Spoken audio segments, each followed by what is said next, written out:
I first set eyes on you. So I grew up on the Austin blues scene with a lot of different blues guitarists and blues musicians.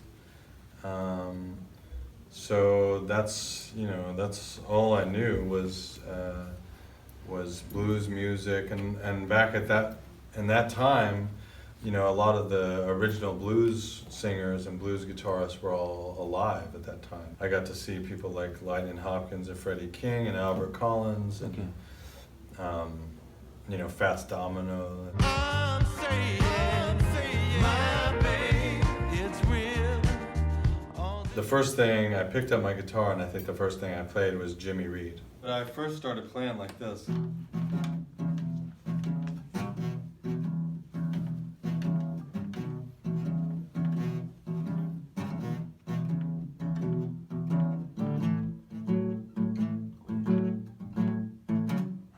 That's how I started out playing.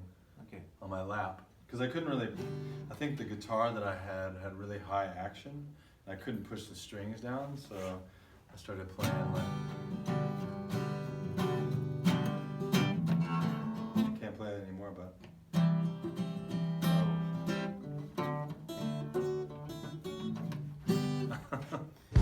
I'm saying, my babe, it's real. Well, because I only played by ear, so everything for me was done from the sound of it. So Okay. anything that I heard, I would find the notes, but just by ear. Wes Montgomery played by ear too. Of course, He didn't read music, so then he could play anything. I don't have any theory behind what I'm doing. I don't know what that is, but it doesn't really matter because if you can make music, you can make music. Be everything you need, won't have to wait to see. When I'm playing solos, and being spontaneous, I start to get melody ideas, and I'll start to find them. As I'm playing it, I'll start to hear a melody in my head that I haven't really heard before, but it's just something that I'm feeling in the moment. So, where does anything come from? Where do any ideas come from? Where do you pull songs from? I'm reaching desperately, give every piece of me. Tour with Eric Clapton and tour internationally around the world, and it was amazing, But then once I decided to go back out on my own and start working as a solo artist, I needed to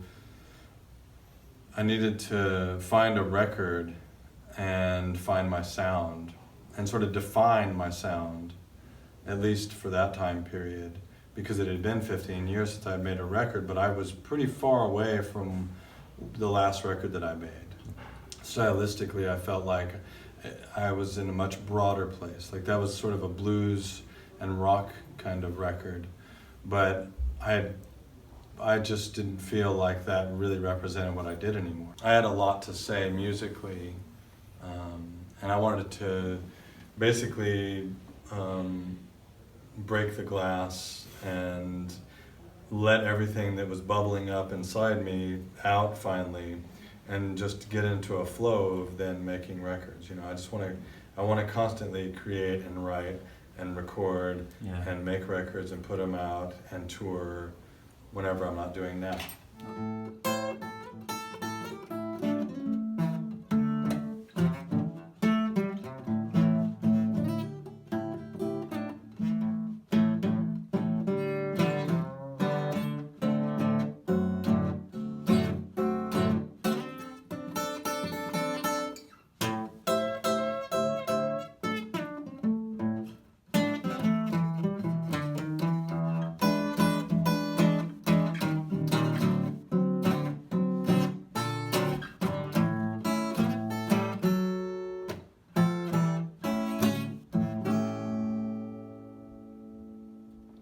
Perfectly out of tune.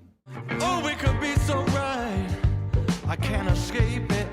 I mean, I can write a song in 5 minutes and it have all of its parts.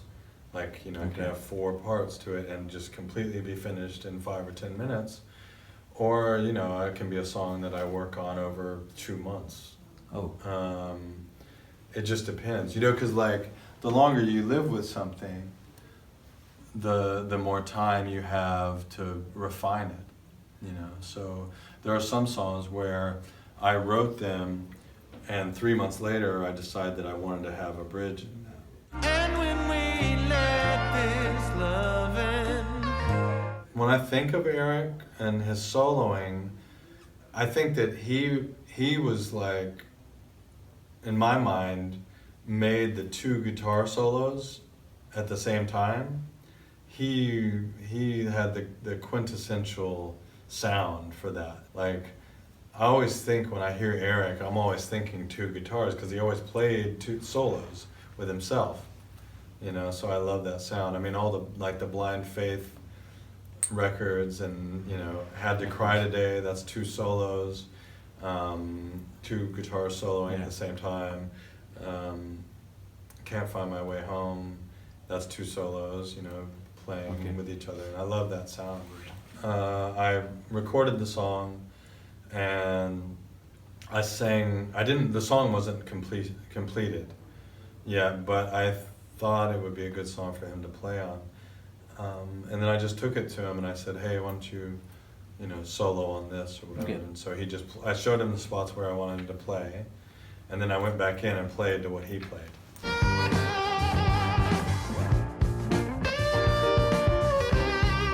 I guess live, you know, I play mostly Fenders live, but just because they're very functional. They're easy, they're functional.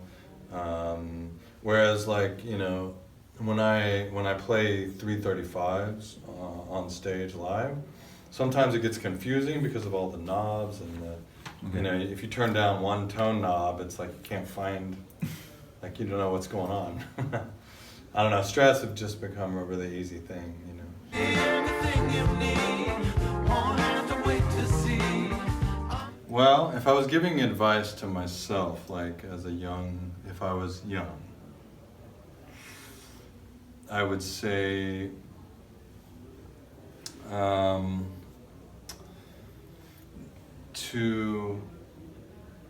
I guess, you know,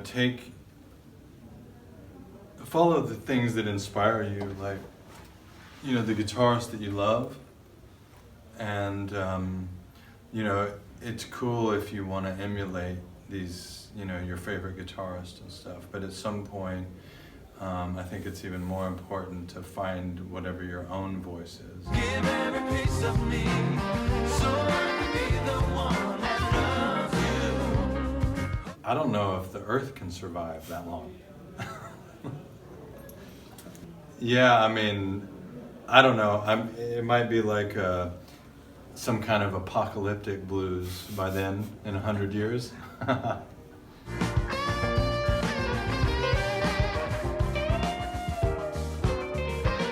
I don't know. I'm glad I won't be around for that.